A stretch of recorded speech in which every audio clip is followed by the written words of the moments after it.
Good morning. We're having a big problem down here in Florida. We have so many people coming from up north, and now we got a cold snap. And a lot of the lawns that were brown all summer because they were cut too low now are greening. So all summer they did not cool, and all winter now they're going to start cooling because the green is chlorophyll and evidence that there's photosynthesis, conversion of thermal and radiation to cellulose instead of locking it as heat during the summer and letting heat happen during the winter. So another issue is with the low cut, as they perceive that it's safe now to cut lower because of the cooler weather, is that we still have days that are above and beyond temperatures that would kill the soil microbes and scrub any retained moisture in the soil. So, and a lot of the soil retained moisture is because of the microbial activity. So what happens then is when it needs it most, it doesn't have that bottom-up supply chain.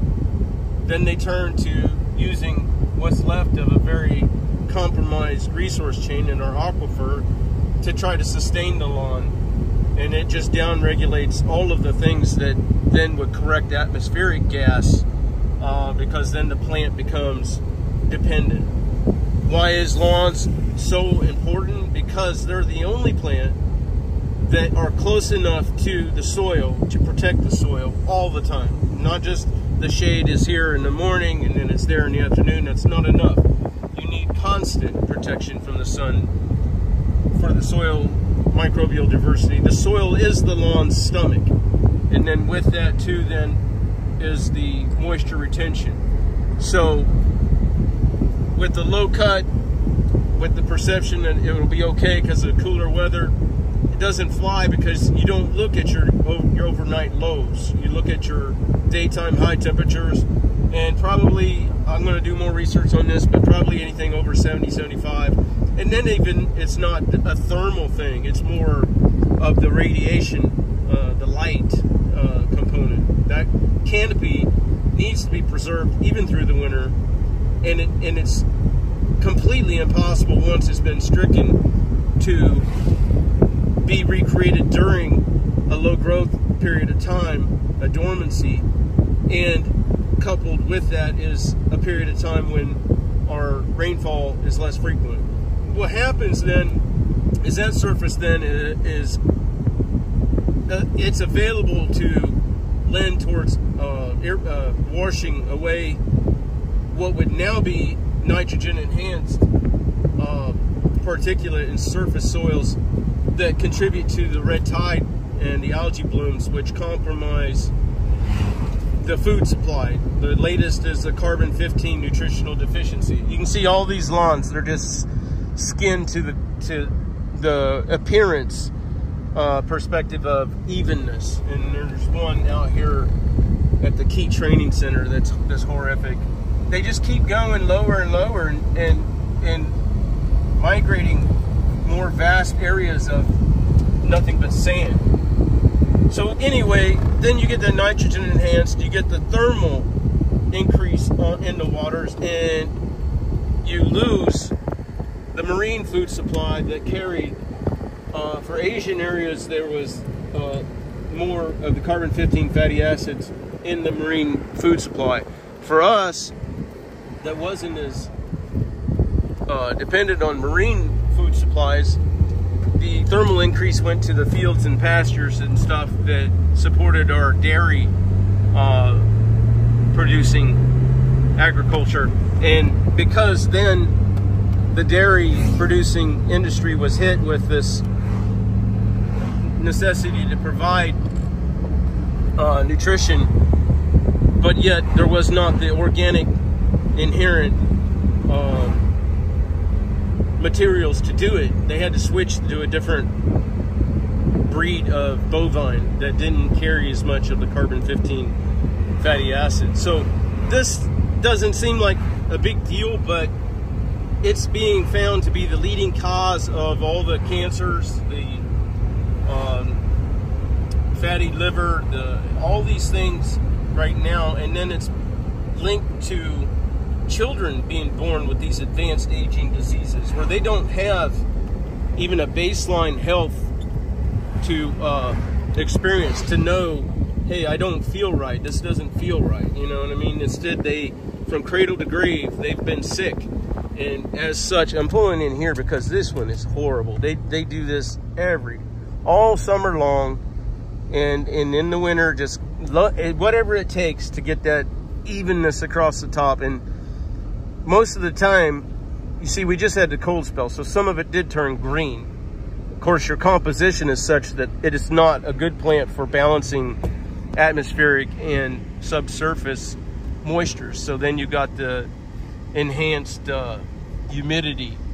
But this place is supposed to be a center for caring and everything else, and yet they can't comply with one of the simplest principles of a society can be judged on how it treats its most vulnerable. And by far, the most vulnerable is the soil microbes. Their situation is in place, and the plant is in place, and what we do to it, the plant, has such a huge effect on the soil itself. So this is centuries old in development. This is not ours to take. This is from generations. This soil was created and fertile. And before us, there was the preservation of these ultra important grass plants with the higher stomatocyte receptor density that can do the atmospheric correction, that can liaison between soil-bound moisture and atmospheric-bound moisture and transpiration. It can give the shade to the soils where it's most needed for fertility, ongoing fertility. We have the ability with regular cuttings and yielding the very topmost part of the grasses back to the soil for the microbes to use and create the fertility. We have that ability to do what nature was limited in before industrialization. We have the ability to do it better in a way because we can get such an enhanced oxygen garden, carbon capture area, moisture balancing, atmospheric gas correction surfaces in the smaller areas, because if we do that regular cutting yielding just the very top of the long grasses, then it works in a symbiotic fashion where it enhances the fertility and then it enhances the density of the plants, so that you have less areas that are just sand exposed. It's more important here in Florida, but the problem is I can't get any traction. If I have a lawn that I've created a density, then sooner or later, here comes a neighbor who perceives it to be